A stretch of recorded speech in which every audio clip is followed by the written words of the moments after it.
So one of the things that we did prior to conducting this national survey was we actually sat down and talked to voters in a qualitative research group, commonly known as focus groups, where we, in two very important states for the upcoming election, both in the Tampa area in Florida and then Denver suburbs in Colorado, and talked to them about how they felt about elected officials.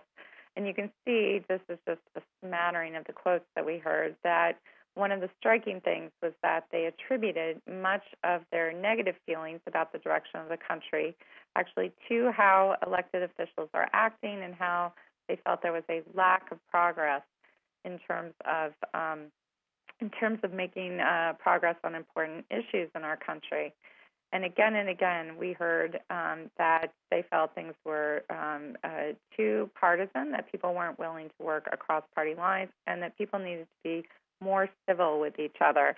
And this wasn't just solely thinking about leaders in Washington, D.C. these days, but they were thinking about, even at the state and sometimes the local level, about this need for change in terms of how elected officials are acting. On the next slide, we can see that, in fact, they are looking for something different. We asked a question about the upcoming presidential debates, where we gave them two different actions that a candidate could take in one of those debates. Asked them which one would be more appealing to them.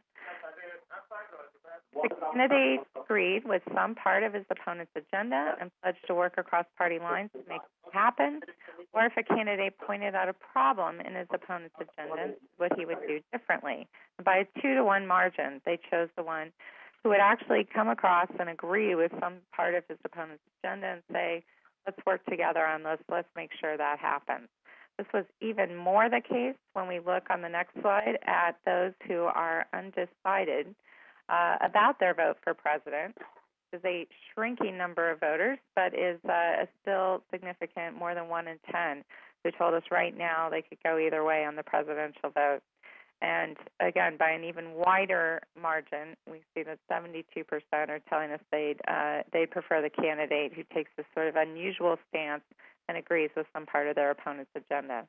Finally, we asked voters just overall how they were feeling, and some of what we saw in the focus groups was very much quantified in the national survey.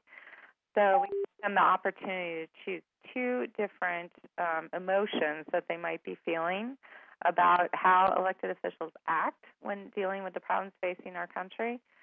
And you can see overwhelmingly they chose negative reactions, that they are frustrated, they are worried, they're even ashamed, and another 1 in 5 saying that they are flat out angry.